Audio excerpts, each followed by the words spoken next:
bienvenue dans notre atelier Être zen et le rester malgré les soucis du quotidien. Être zen, en quoi ça consiste? Alors c'est une attitude globale, une façon d'être qui peut se décomposer en plusieurs éléments. Être zen, c'est être en gros à l'équilibre émotionnel. C'est-à-dire que lorsque nous ressentons des émotions désagréables, des émotions difficiles, des émotions qui sont dans le fond inévitables parce que nous nous sommes engagés dans une vie quotidienne qui nous expose à l'échec, à l'adversité et aux contrariétés. Et bien, lorsque nous sommes confrontés à ces émotions négatives, faire que celles-ci ne prennent pas une place excessive dans notre vie et faire aussi la place aux émotions positives. Parce que notre cerveau n'est pas capable de ressentir et d'exprimer en même temps une émotion positive et une émotion désagréable. L'idée est donc d'aller se connecter un peu plus à nos émotions positives. Une dimension psychologique qui concerne nos pensées, avoir du recul sur ce qui nous arrive, ne pas avoir des pensées catastrophiques, dramatisantes. Bref, faire la part des choses, cultiver notre discernement. Être zen, c'est prendre les problèmes pour ce qu'ils sont et pas plus que ce qu'ils sont. Être zen, c'est rester au réel. Être zen, c'est aussi un ensemble de comportements, de façons de se comporter. Nous répondons aux événements de vie plutôt que nous y réagissons. Apprendre à répondre à ces événements plutôt qu'à réagir, à surréagir. Peut-être se poser des questions avant de réagir. C'est plus facile à dire qu'à faire, vous avez bien raison. Et très souvent, c'est pas si facile de mettre en place cette action-là. L'art du zen, ça va être donc de ne pas se précipiter sur ce qu'on a à faire, sur nos jugements, sur nos certitudes. Prendre un petit peu de temps pour se connecter avec ce qui se passe à l'intérieur de soi et également à l'extérieur de soi. Et c'est ce que nous allons voir dans cette masterclass que je vous propose aujourd'hui. Alors, cela nous demande de l'entraînement. Comment peut-on arriver à cultiver le zen? On ne peut pas décider du jour au lendemain de devenir zen. On va devoir s'entraîner. On ne peut pas décider d'être heureux ou toujours calme ou toujours bienveillant. Et je vais faire le parallèle, je le fais souvent dans mes ateliers avec la condition physique. Je ne peux pas décider, malheureusement, d'être plus musclé là dans 5, 10 minutes, 15 minutes, d'être plus souple, de courir plus vite, plus longtemps. Mais par contre, je peux décider de m'y entraîner. Eh bien, c'est la même chose pour le zen. Attention également à ne pas s'emprisonner dans la nécessité d'être zen tout le temps. Ne nous laissons pas capturer par la zen attitude. La zen attitude qui nous couperait vraisemblablement de toute spontanéité avec les autres. Cela ne doit pas être une obligation permanente. La vie nous empêche de l'être bien souvent et c'est souvent d'ailleurs agaçant. Les gens qui disent toujours « tout va bien, je vais bien, non, tout va bien ». Cela coupe forcément la spontanéité qui est nécessaire dans nos rapports humains et dans notre relation à nous-mêmes. Laissons tomber donc les faux semblants. Lorsque nous avons du mal, les faux pas, il ne faut pas s'en vouloir, cela arrive. Inutile de s'autocritiquer ou de se démoraliser et de se dire « oh là là, ça fait 8 jours que je cultive le zen et je suis au 9e jour et je n'y arrive pas » ou « aujourd'hui c'est plus difficile pour moi ». Ce sont des obstacles sur notre chemin qui vont nous faire grandir et nous permettre de cultiver cette relation du zen. Ce matin, dans cette masterclass, je vais vous proposer 2 voies pour cultiver cet art du zen et pour essayer de mettre en place un peu plus de zen dans votre vie. 2 sujets de prédilection pour moi, la méditation de pleine conscience et puis la voie de la psychologie positive.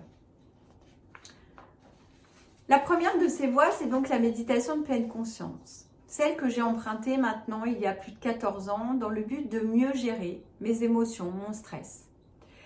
Alors vous savez que la méditation c'est un sujet à la mode et qu'il y a beaucoup d'écoles de méditation. Mais en réalité ça fait très longtemps que l'on médite. Aujourd'hui on va plutôt parler de pleine conscience, de mindfulness. Cette méditation de pleine conscience, elle est utilisée dans le monde médical, dans l'éducation, l'entreprise. Et c'est ce que j'aime dans cette méditation de pleine conscience, parce qu'elle peut parler à tout le monde. Elle est validée par des recherches scientifiques. C'est une méditation laïque. On ne parle pas de religion dans cette méditation. Elle est simple. En quelques mois seulement, on peut en maîtriser les bases. Elle est validée par de nombreuses études scientifiques. Cela va permettre de modifier notre façon de réagir, de vivre ce que nous sommes en train de vivre et de nous aider, du coup, à nous rapprocher un peu plus du zen dont je suis en train de vous parler depuis quelques minutes. Alors, qu'est-ce que c'est que méditer? C'est d'abord un truc très simple. Vous êtes nombreux à me dire souvent dans mes ateliers « Ah, mais je ne sais pas méditer, je n'y arrive pas ». Ce qui est chouette, c'est qu'il n'y a rien à faire dans la méditation. Cela consiste juste à s'arrêter de faire quelque chose. On arrête les actions, on arrête les distractions et on ne fait rien. Et ça, c'est assez rare dans nos journées, où nous sommes toujours en train de courir après quelque chose, vers des objectifs. Et bien là, la méditation de pleine conscience, que je vais vous proposer dans quelques instants, c'est juste de s'arrêter, de prendre conscience de notre état, de son expérience. Prenez quelques minutes là, on va le faire là. Prenez juste conscience de l'état dans lequel vous êtes, sans vouloir le changer. Prenez conscience du fait que vous respirez. Prenez conscience de l'état de votre corps, de la façon dont vous êtes installé sur cette chaise. Prenez conscience des sons qui nous entourent, des bruits agréables ou désagréables, le vent, le chant des oiseaux si vous êtes à l'extérieur, peut-être une voiture qui passe au loin, des pas si vous êtes dans votre bureau, un téléphone qui sonne, ou finalement peut-être presque pas de bruit. Et prenez conscience de vos pensées qui vont et viennent. C'est juste ça, prendre conscience, ce petit exercice que je viens de vous faire faire. Juste quelques instants, s'arrêter. Comme si quelqu'un vous prenait en photo, comme si c'était une photographie à un instant T. Quand on médite, et ça c'est important de le comprendre, on ne veut rien changer. On ne veut pas respirer différemment, on ne veut pas ressentir d'autres choses. On se contente juste de prendre ce qui est là, maintenant, ici. C'est juste cela de la méditation. Alors c'est dur d'imaginer quelque chose de plus simple et pourtant il s'agit d'une attitude, il s'agit de prendre ce temps, de s'arrêter, de ressentir ce que nous ressentons à l'intérieur de nous. Le faire régulièrement va nous permettre de répondre à un besoin. Ça répond à un besoin. Notre cerveau, notre esprit ont besoin de calme, de repos, de présence au monde. Et les bénéfices sont très grands. Il y a deux grandes familles de bénéfices lorsque l'on médite régulièrement, bien sûr. Comme le sport, si vous décidez de méditer qu'1 heure par semaine, de temps en temps, vous passerez un bon moment au moment de la méditation, mais vous ne verrez pas les effets pérennes de cette action de méditer régulièrement tous les jours. La première famille de bénéfices, ça va vous apporter immédiatement de l'apaisement. C'est la plupart du temps bénéfique.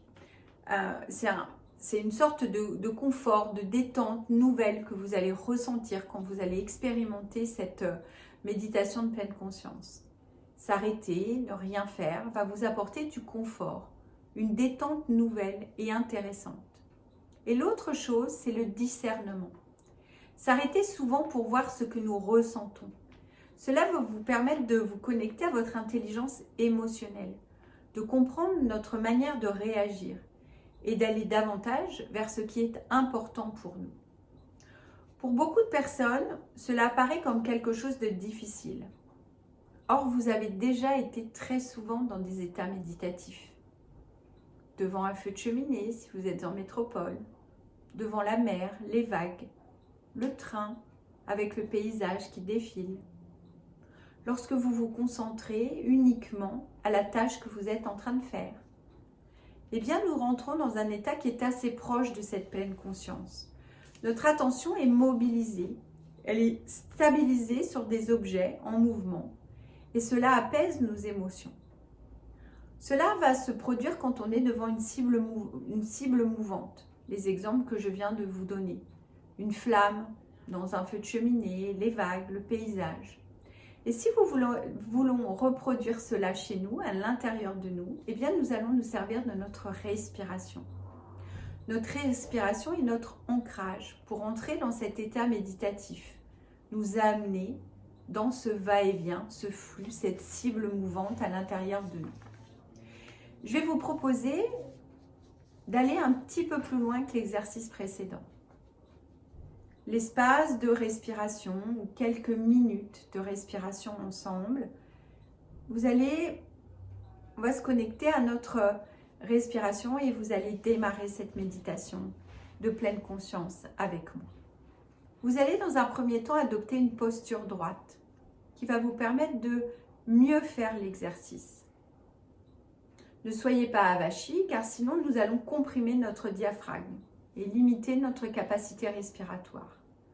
Le dos est droit, sans raideur. Vous allez ouvrir vos épaules. C'est ça la posture du corps, juste pour bien méditer. En tout cas, pour méditer pour des personnes qui débutent. Le plus facile, c'est de méditer sur une chaise. C'est la posture de l'esprit également. On va chercher curiosité et bienveillance pendant cet exercice. On ne va pas juste chercher à être zen 30 secondes. Mais on va juste observer l'état dans lequel nous sommes au moment où nous démarrons cette méditation de pleine conscience. Peu à peu, nous aurons de plus en plus de moments où nous serons mieux et apaisés. On ne fonce pas sur cet objectif. Il n'y a pas d'objectif à atteindre dans la méditation de pleine conscience. Il est évident que plus vous allez vous entraîner, en méditant régulièrement, tous les jours, même des temps courts de méditation, vous allez de plus en plus amener cette connexion à un mieux-être, à être plus apaisé. On va se contenter de regarder ce qui se passe à l'intérieur de nous. La première étape donc, c'est la posture, celle que je viens de vous proposer. Et puis la deuxième étape, c'est la présence à soi. Et je vais vous inviter, si vous en êtes d'accord et si c'est juste pour vous, peut-être de fermer les yeux, de vous connecter à vous-même. Comment cela se passe en nous, dans notre corps, dans nos émotions, dans nos pensées.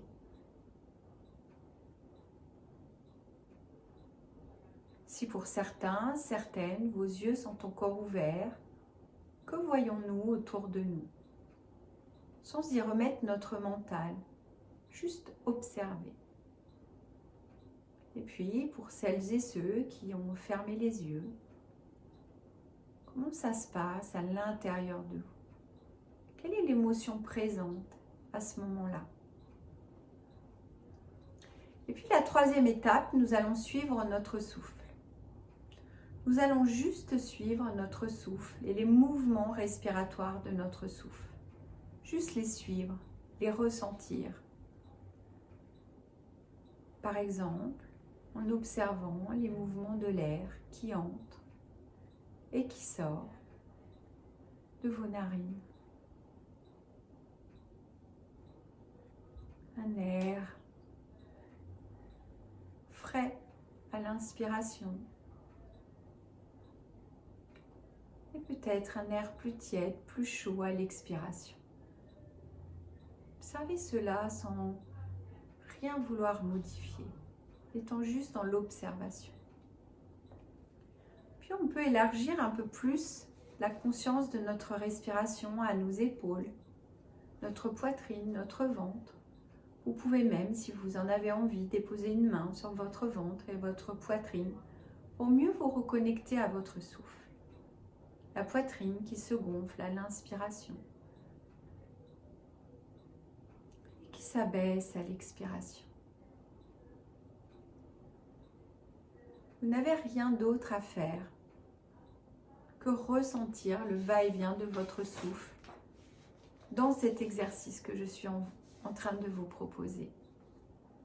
Rien à changer, rien à obtenir, juste observer, ressentir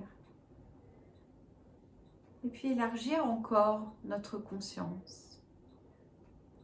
Et percevoir tout ce qui se passe dans notre corps lorsque nous inspirons. Et si nous avons du temps, restez ainsi 1 minute, 3 minutes, 5 minutes, 10 minutes. Vous pourrez mettre sur pause la vidéo. Et à chaque vagabondage de vos pensées tout à fait naturelles, revenir à votre souffle.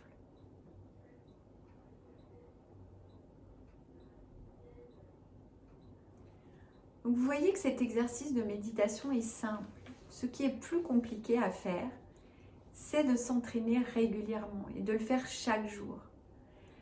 Je vous conseille vivement de faire ce type de mouvement dans vos journées de travail. Tous les moments où vous attendez, à la caisse du supermarché, dans la salle d'attente d'un médecin, au lieu de regarder notre portable, notre montre, reconnectez-vous quelques instants, redressez-vous, reconnectez-vous à votre respiration. Transformez tous vos moments d'attente dans vos journées en un moment de pleine conscience. Ce serait déjà peut-être le premier exercice que vous pourriez mettre en place dans votre vie pour accéder un peu plus à cet art d'être zen. Le deuxième moment où vous pouvez faire ces exercices de pleine conscience, ce sont tous les moments agréables que vous vivez. Quand je suis en train de vivre un moment agréable, en sortant du boulot, un beau coucher de soleil, juste prendre quelques instants pour noter que ce moment est agréable. Ça ne veut pas dire réfléchir à ces moments. C'est chouette ce moment.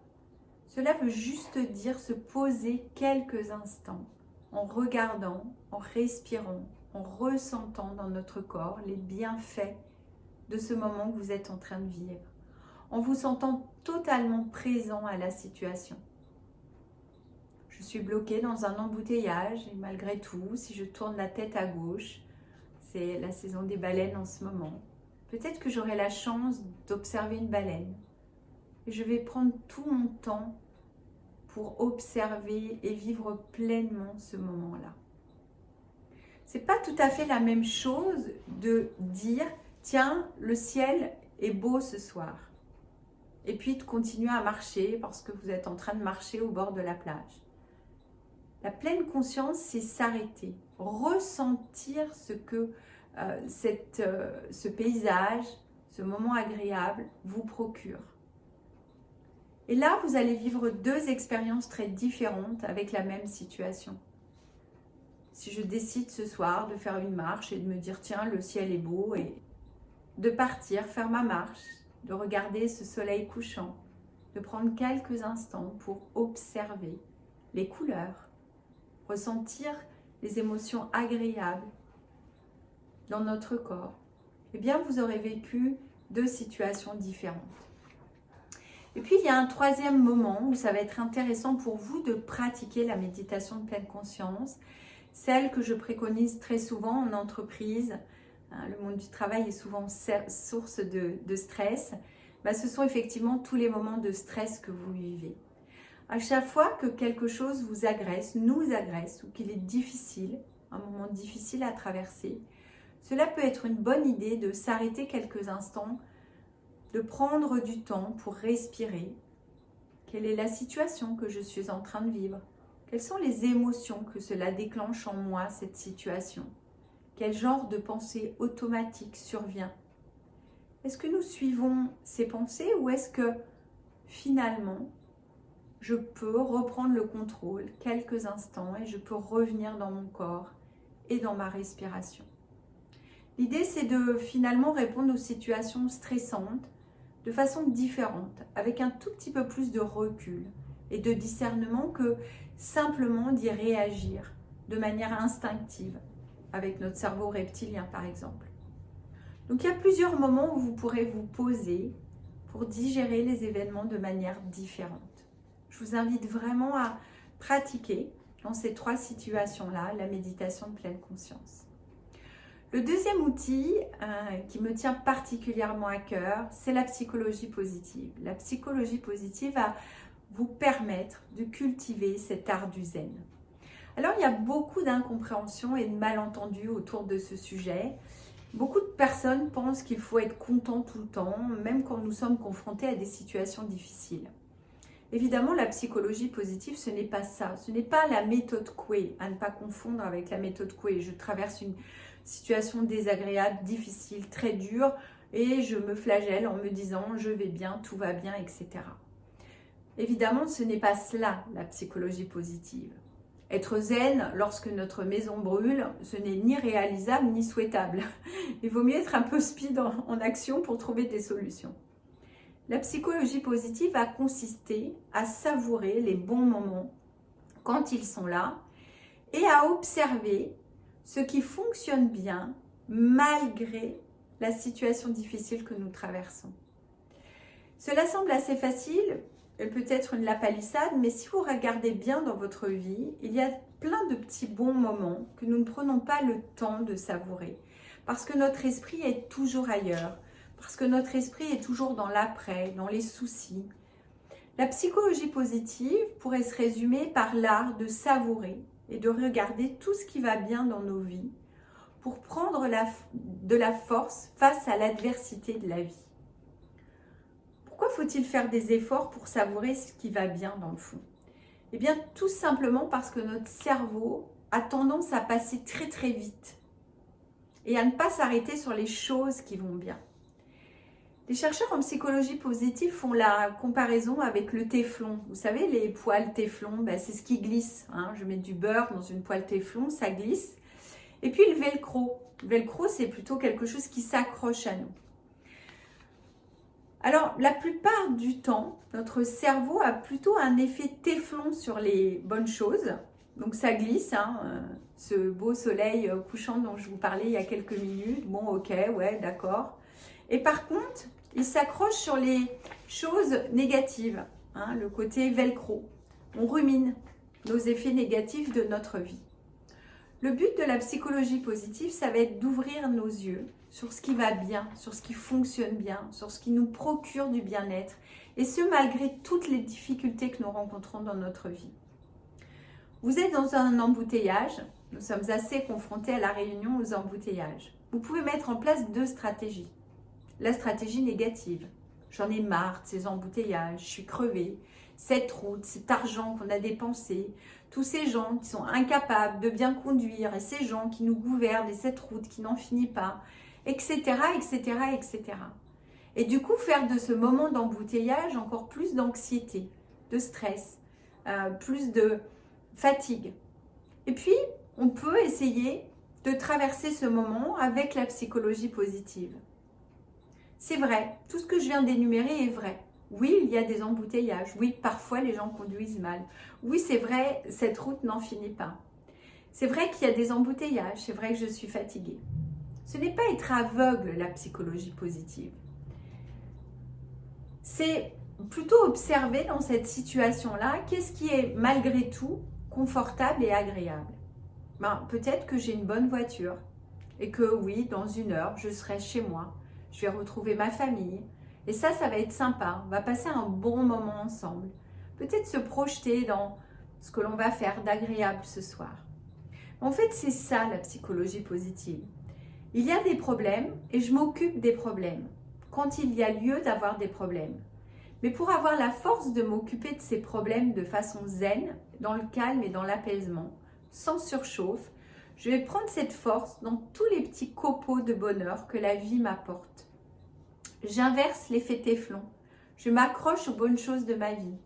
Ce petit café que j'ai pris ce matin avec mon collègue, ce bonjour que j'ai pu échanger avec quelqu'un qui m'est cher, le côté agréable de mon bureau, le plaisir de retrouver un bureau climatisé, d'être entouré de belles personnes. Là encore, ça paraît évident et facile. Ce qui est important, c'est de le faire régulièrement. Florence Servan-Schreiber parle des 3 kiffs par jour. On peut mettre en place, les chercheurs en psychologie positive parlent du journal de gratitude. Pour celles et ceux qui traversent une période d'anxiété ou une période difficile, je vous invite à mettre en place cet exercice et cet outil. Le soir, en rentrant chez vous, peut-être avant de dormir, Repensez à 3 choses qui vous ont procuré un moment agréable, du plaisir. Cela peut être tout à fait une toute petite chose. Ne cherchez pas des grands moments, un tout petit moment à vivre. Mais plutôt que de consigner une liste, comme une liste des courses dans votre journal de gratitude, prenez un petit temps pour à nouveau le soir ressentir les émotions agréables que vous avez pu ressentir au moment où vous les avez vécues. Être zen, donc, c'est une philosophie de vie. Être capable de regarder la vie en face avec ses bons côtés, ses mauvais côtés, et de repérer le plus possible les bons moments de la vie. Entre les moments de souffrance, il y a des moments extra, des moments partagés, des moments de camaraderie, des petits moments doux et touchants. Il y a tant de moments beaux. Je suis vivant et présent. Je peux profiter de tous ces moments. Merci de votre écoute. J'espère vous avoir donné envie de mettre ces petites choses dans votre vie.